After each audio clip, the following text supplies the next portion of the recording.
Bon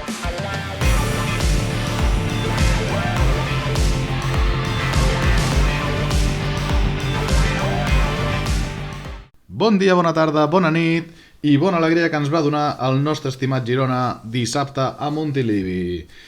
Uns primers 45 minuts per emmarcar, uns primers 45 minuts que gairebé podien passar pel Girona de fa 2 temporades, aquell Girona que tant trobem a faltar i que no tornarà mai més. Això de fer 80 i pico punts, 81 punts, em penso que van fer, això no ho tornarem a veure en aquesta província segurament. Però que sí que és veritat que la imatge, més que la imatge i el bon joc, les ganes d'agradar que van sortir els jugadors dissabte ens va tornar una miqueta enrere en el temps.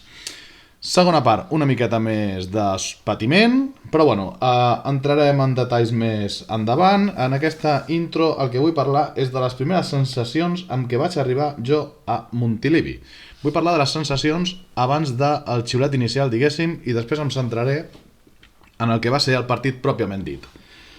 Primera sensació. Arribo a la zona de Montilivi, aparquem el cotxe amb el soci, em pita el mòbil, em surt l'11 i cago en Déu, quin bajón, com es digui en català, baixada, quina destrampada que vaig fotre, que se'm van treure les ganes d'entrar a l'estadi i tot. Jo amb la roda de premsa de mitja del dia anterior, parlant de sentiment de pertinença, parlant de que era molt necessària la victòria, parlant de que s'havien de fer canvis, que si continuem amb el mateix el resultat serà sempre el mateix, esperava una miqueta de revolució a l'11. Una revolució a l'11 que no es va veure, al final vam sortir amb l'1 de sempre, aquí us deixo la imatge de l'11, l'únic canvi va ser realment asseure Joel Roca. O sigui, em parles de sentiment de pertinença a la roda de premsa i treus a un dels dos nois de la pedrera que tenim. Però al final tenim, si diria que no vaig errat, Arnau Martínez i Joel Roca són els únics integrants de primera plantilla que han passat per la pedrera del Girona. Llavors, cuidado, no quadra el discurs de Mitchell del dia anterior amb l'11 amb el que a mi em va rebre el mòbil quan vaig aparcar allà a Montilivi. Esperava una altra cosa, però sí que és veritat que la cosa va funcionar.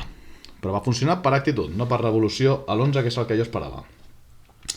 Aquesta és la meva reflexió, diguéssim, abans del xiulet inicial, i ara ja sí que ens fiquem una miqueta més en el partit en si. Anem a fer aquest postpartit d'aquest Girona 1, Alavés 0.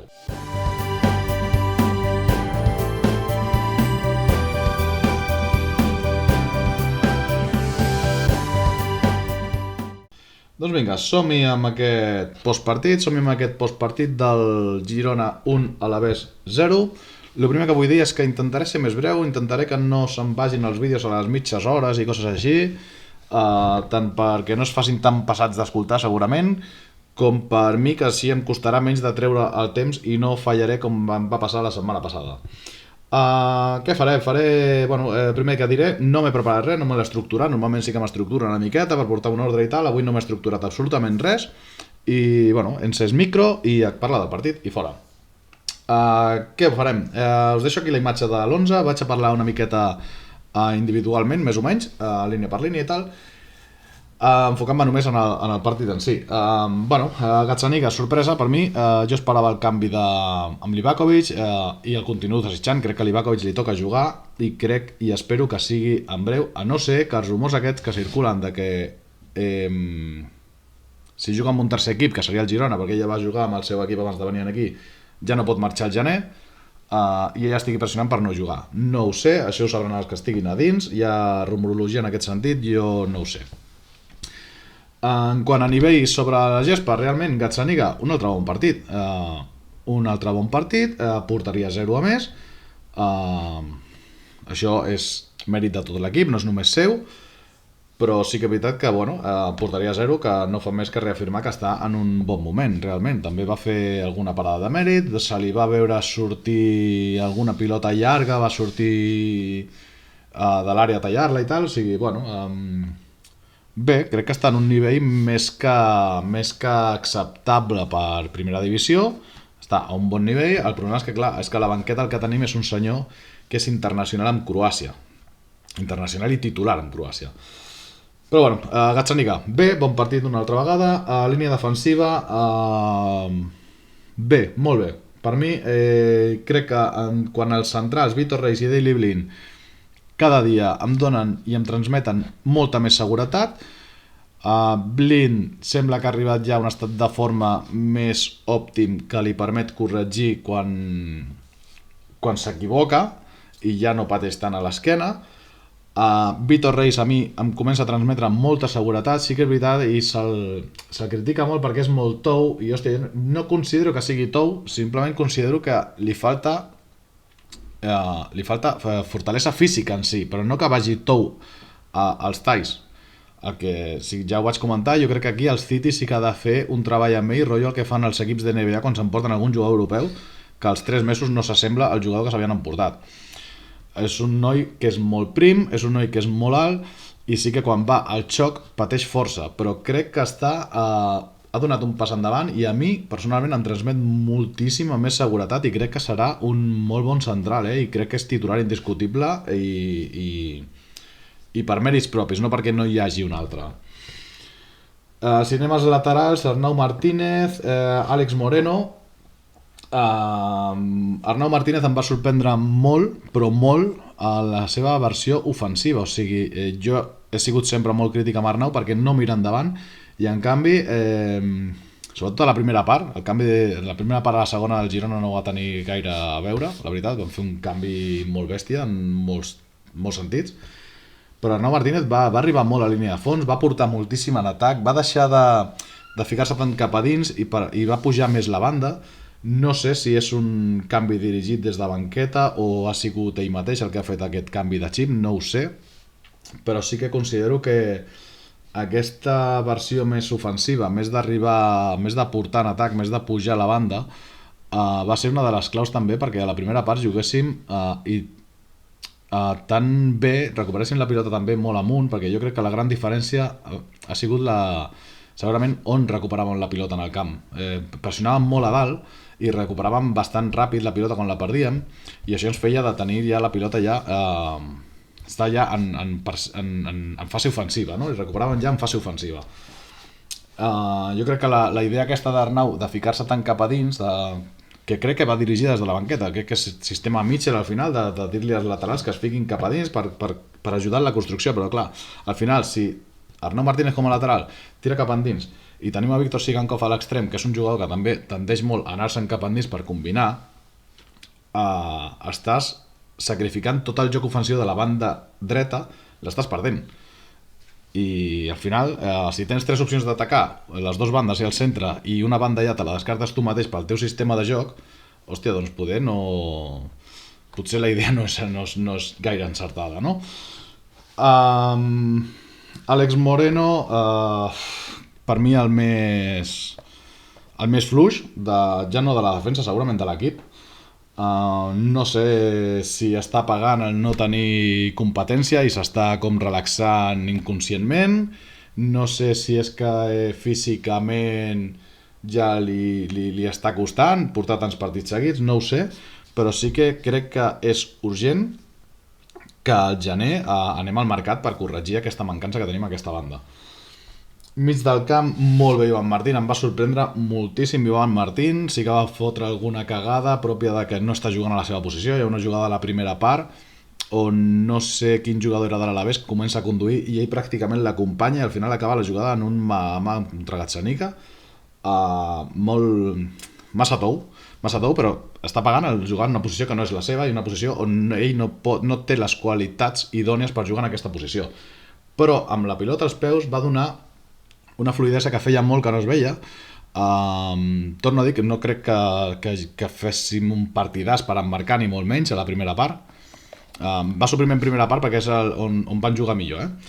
Va donar una fluidesa considerable a la pilota, va aconseguir moure-la més ràpid, no frenar-la tant, que és un dels defectes que crec que té i un dels problemes que teníem, que la pilota quan arribava en ell es frenava bastant, ell necessitava molts de tocs per deixar anar la pilota i en canvi dissabte jo crec que va donar una altra fluidesa i va donar un un altre aire al joc. En Witsel complint com sempre. Witsel a mi m'està sorprenent molt, la veritat. Sí que no va tenir un partit potser tan lluit com altres, però bé, va complir de sobres. I en els extrems, doncs bueno, Víctor Sigankov, sense fer un partidàs ni molt menys, va portar el golet, que al final és el gol que ens dona la victòria. Molt important que creixi en confiança, que creixi, que torni a ser el Víctor que coneixíem, el Víctor que ens va enamorar fa 2 temporades, i que no torni a ser bueno, que deixi enrere la versió que hem vist fins ara i la que vam veure la temporada passada. Crec que això està condicionat pel tema de les lesions, que ell, tant la temporada passada com a l'inici d'aquesta, no ha aconseguit tenir una continuïtat que l'hagi portat a al seu millor estat de forma, i crec que això és el que està pagant.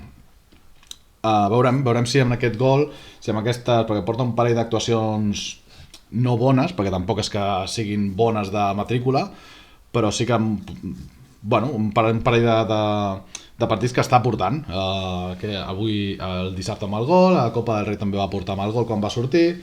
Esperem que això li doni confiança i li ajudi a créixer i a tornar a ser el que era. I en l'altra banda Brian Hill que bueno, s'ho deixa tot. Al final el resum amb aquest senyor és que s'ho deixa tot sempre.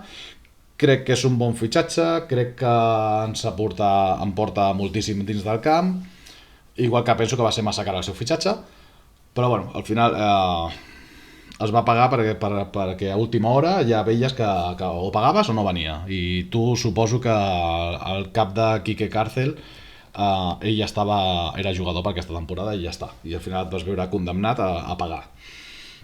Va portar moltíssim, com dic, va sumar amb l'assistència del gol és seva.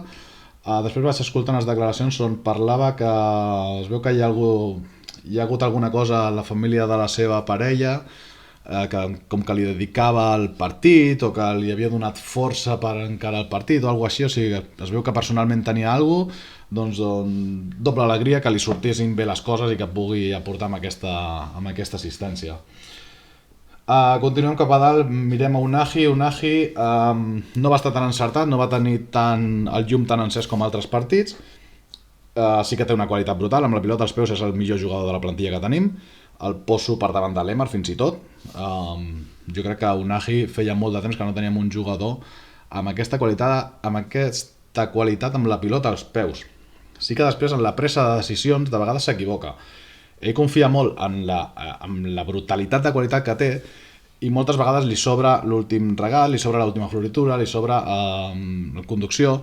Ell crec que ha de combinar abans. Moltes vegades li passa que ha de deixar anar la pilota abans, ha de combinar abans amb els companys, en comptes d'anar forçant la jugada més i més i més. Dit això, per mi titular indiscutible, és el millor jugador que tenim, i crec que serà dels fitxatges revelacions de la Lliga segurament, a la que l'equip es tregui la por i comencem a jugar una miqueta més, perquè al final jo crec que l'equip ho nota molt la situació en la que estem a la classificació, i crec que a la que comencem a sortir i traiem el cap d'aquí a baix, crec que tots donaran una millor versió encara, i la versió d'Unai, cuidao que d'aquest tio parlarem molt aquesta temporada, parlarem nosaltres i es parlarà a fora, perquè jo crec que pots candidat a fitxatge revelació de la temporada de la Lliga. I al davant, doncs, Banat, començo a no a dubtar d'ell, però sí que és veritat que comença a deixar fred en alguns aspectes, perquè al final, en el moment que surt Estuani, sembla que aportem més perill. Banat és un tio que combina molt, que baixa a rebre, és molt combinatiu amb els companys, genera molt per l'equip, però sí que és veritat que com a davanter centre no l'estem aconseguint trobar, i no sé si és defecte de l'equip en si o és defecte seu. No sé què pensar. La qualitat com a davanter la té, i això ho ha demostrat, porta 2 gols, o sigui, estan uns números normals per estar a jornada 10, crec que són jornada 12, perdona. Va arribar molt a última hora, portar 2 gols a aquestes alçades, crec que estan uns números normals, no sigui ni sobresurt ni com per criticar-li.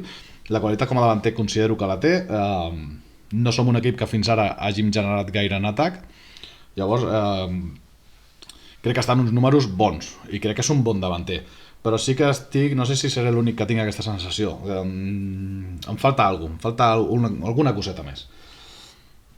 Aquests serien els 11. Després, com a substituts, bueno, va sortir Joel Roca, que ara diré un popular opinion, que diuen. Um, Van sortir, com deia, Joel Roca, Abel Ruiz Estuani, Hugo Rincón i Solís. Solís i Rincón molt a última hora, no es pot valorar gaire. Estuani va portar el treball de sempre. Bé, abans de l'opinió sobre Joel Roca diré una cosa. Abel Ruiz va sortir, va tenir 20 minuts. Crec que no ens interessa el run-run a la grada cada cop que surt Abel Ruiz o cada cop que toca la pilota Abel Ruiz. Ens interessa que es recuperi, perquè al final és un jugador que crec que no el veig ni molt menys com per ser titular en cap moment de la temporada. Crec que no està capacitat, sincerament, però sí que crec que és un jugador que ens pot interessar com a jugador de rotació, com a cames fresques en certs moments del partit, i que, hòstia, que al final parlem d'un tio que ha sigut internacional a l'absoluta diria que no, però a la sub-21 diria que sí. No, sub-21 sí. Per tant, algú té. I la versió d'Abel Ruiz acompanyant un punta, com va tenir aquests minuts acompanyant Estuani, doncs potser l'hem de provar més, perquè és el que diem, o sigui, algú té en el moment que ha sigut internacional amb Espanya, que no parlem d'una selecció tampoc fluixa. Llavors considero que hem d'ajudar també a que recuperi la seva millor versió. Torno a dir que no confio en ell com per ser titular, com per jugar molts minuts, però sí que per treure això, 20-25 minuts, i crec que pot aportar cosetes. I vaig amb la popular opinion. Obro paraigües perquè segurament em cauran hòsties si m'escolteu això, però en el moment que surt Joel Roca per Brian Hill, la banda esquerra nostra es converteix en un coladero absolut. Comencem a sofrir molt per aquella banda i en el meu cap coincideix amb el canvi. Jo crec que tot el treball que aporta Brian Hill en defensa, i en atac també, però bueno, parlo ja de faceta defensiva, Brian Hill ajuda molt a Àlex Moreno i evita molt que se li notin les mancances a Àlex Moreno. Al final, la culpa de que la banda esquerra sigui un coladero és d'Àlex Moreno, que és el lateral.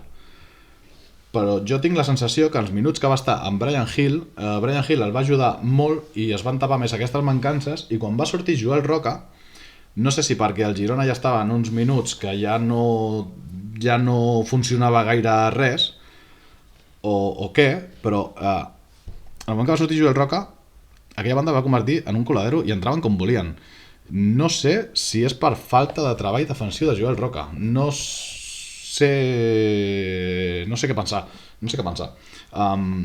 Tampoc sé si és casualitat, si és que al sortir de suplent no sortís endollat del tot perquè ell es veiés com a titular i a última hora al veure's com a suplent ja no sortís amb la mateixa energia. No ho sé, però sí que em coincideix molt en el temps que quan canviem l'extrem és quan comencem a patir. Llavors m'agrada molt Joel Roca, considero que és un jugador molt important i fins ara ha sigut el millor jugador segurament del Girona en quant a fer més partits seguits a un bon nivell. Però sí que en aquest partit m'ha quedat aquesta sensació que Àlex Moreno i l'equip va trobar a faltar el treball de Brian Hill, que també és veritat que Brian Hill estava fort ja i ja no podia aportar gaire més del que havia aportat, Però bueno, això seria el meu... Bueno, parlant una miqueta línia per línia, jugador per jugador individual. Destaco això, la primera part va ser molt bona en quant, sobretot, més que en joc, no vam fer un partidàs, però en quant a la intensitat, en quant a la gana de recuperar la pilota, en quant a la pressió per recuperar la pilota, com més amunt millor, la intensitat que va aportar el Girona a la primera part, jo feia molt de temps que no la veia. Llavors crec que estem en el bon camí, han esvé l'aturada de seleccions, crec que a poc Mitchell va donant amb la tecla, els jugadors també es van sentint cada vegada més còmodes, i això es va veure en la primera part que bueno, circulaven bé la pilota, d'una intensitat molt alta i molt bé. Després a la segona part crec que vam tornar a tenir al cap la classificació i crec que ens va tornar una altra vegada a envair una miqueta la por de veure'ns a baix, de la necessitat dels punts. Així com a la primera part la necessitat ens va fer Poder això ara és una fumada meva, però a la primera part la necessitat ens va fer anar molt a tope i molta intensitat i pujar 3 graons la intensitat que havíem portat fins ara. A la segona part crec que aquesta necessitat ens va com...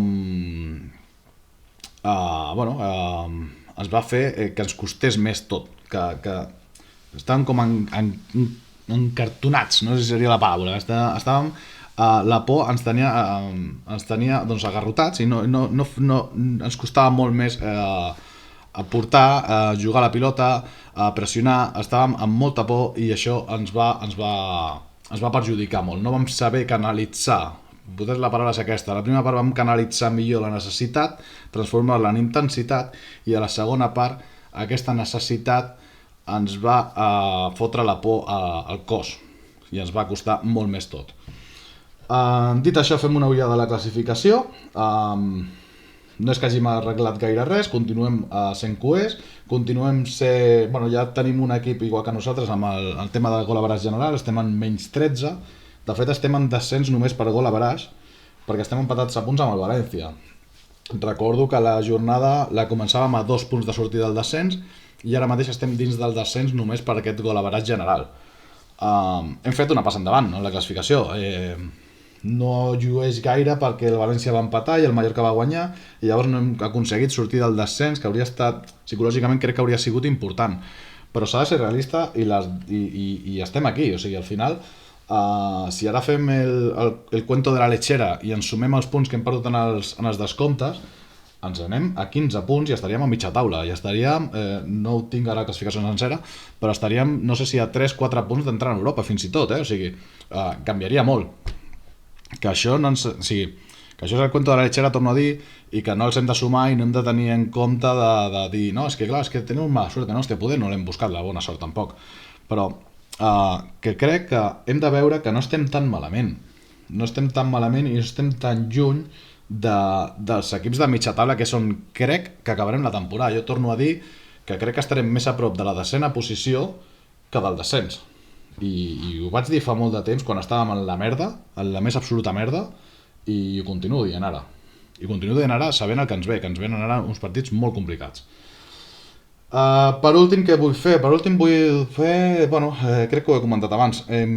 Avui crec que ha sigut el Punt, us deixo la imatge aquí, ha sortit la comparativa de quantes jornades ens ha costat arribar als 10 punts. Joder, m'ha costat dir la frase, al final ha sortit. De quantes jornades hem necessitat per arribar a la primera decena de punts. I m'ha sobtat molt a mi que la temporada que tornem a primera, la primera ascens amb Mitchell, a la 22-23 arribem amb 10 punts a la jornada 12, o sigui, exactament igual que ara. En aquell moment sí que érem 17ens en comptes de 18ens, o sigui, estàvem fora del descens, empatat amb el del descens, o sigui, la misma situació que ara, però per gol a veure si nosaltres estàvem fora en comptes d'estar dins. I aquella temporada, recordem tots, que vam acabar descens i a l'últim partit de Lliga ens jugàvem a entrar a Conference, que al final va entrar Osasuna, si no recordo malament. Diria que a més va ser un enfrontament directe, que jugàvem allà i ens van guanyar, pot ser, o allò va ser en la penúltima jornada, no me'n recordo. Però em refereixo, estem amb la mateixa puntuació a la mateixa jornada que l'any que vam tornar a primera amb Mitchell, i aquella temporada vam acabar gairebé entrant a Europa. Què vull dir això? No ens podem tapar els ulls i pensar que estem en una situació bona, no. La situació és dolenta. Però la situació és dolenta però reversible. I crec que tenim les condicions per donar-li la volta a això. Tant per equip com per el tècnic que tenim. Vale? Mitchell té, de vegades, és massa cap quadrat. Això és real, és així, i crec que segurament fins i tot ell ho reconeixeria si se li preguntés directament. Però és un molt bon tècnic, ho ha demostrat, molts anys que porten aquí ho ha demostrat. Crec que tenim un bon tècnic, crec que tenim una plantilla que és descompensada, sí, però que és bona plantilla. Ens falten un parell de peces i crec que si al gener la directiva autoritza a la direcció esportiva, perquè crec que por ahí van los tiros del que va passar a l'estiu, a anar al mercat i encertem en un parell de peces que ens falten realment, traurem el cap de baix, i a la que traiem el cap de baix i els jugadors juguin sense por, tots donaran una millor versió, jugaran més alliberats i donaran una millor versió, i quan tinguem a Unagi sense por, quan tinguem a Banat sense por, quan tinguem a Brian Hill, quan tinguem... Hòstia, cuidado, que tenim plantilla, i torno a repetir, no vull ser passat, però és que estic segur, estic molt convençut que estarem més a prop de la 10ª posició que del descens. Dit això, ho deixaré ja, perquè crec que se m'està allargant bastant ja la cosa, al final m'aniré gairebé a la mitja hora de sempre. Bé, aturades seleccions, després ens venen partits molt complicats, anem al camp del Betis, ens visita el Madrid, després anem a Real Sociedad, diria. Anem sense por. Hem d'anar sense por, hem d'anar a jugar... No, anem al camp de l'Elx abans d'anar a Noeta, diria. Però hem d'anar sense por, l'Elx tampoc està en bona dinàmica, camp del Betis, hòstia, els equips que s'obren i ens busquen no se'ns han donat malament aquest any. Per què no podem tenir una altra nit màgica a Montilivi contra el Madrid, que ja n'hem tingut un parell? Respecte sí, però por cap. Anem a jugar, tots els partits s'han de jugar, al final són 11 contra 11, i crec que estem en el bon camí, crec que aquesta parada també ens pot venir molt bé, i res més. Ànims, ens veiem, segurament ens escoltem en un parell de setmanes amb aquell pre del partit contra el Betis. Avui dimarts fan el sorteig de Copa del Rei, a veure qui ens toca, a veure si continuem en aquesta competició, que Mitchell diu que la fa il·lusió, i jo la veig una competició molt necessària perquè aquells jugadors que estan tornant de lesions, aquells jugadors que necessiten ritme de competició, ens interessa molt continuar vius en la Copa del Rei, a veure si tenim... No sé ni qui ens pot tocar, la veritat, no m'ho he mirat, ni quan es juga la segona ronda aquesta, però bueno, el tenim ara, en una estoneta fan el sorteig, a veure qui ens toca. Res més, aquí deixo aquest postpartit del Girona 1, Alavés 0.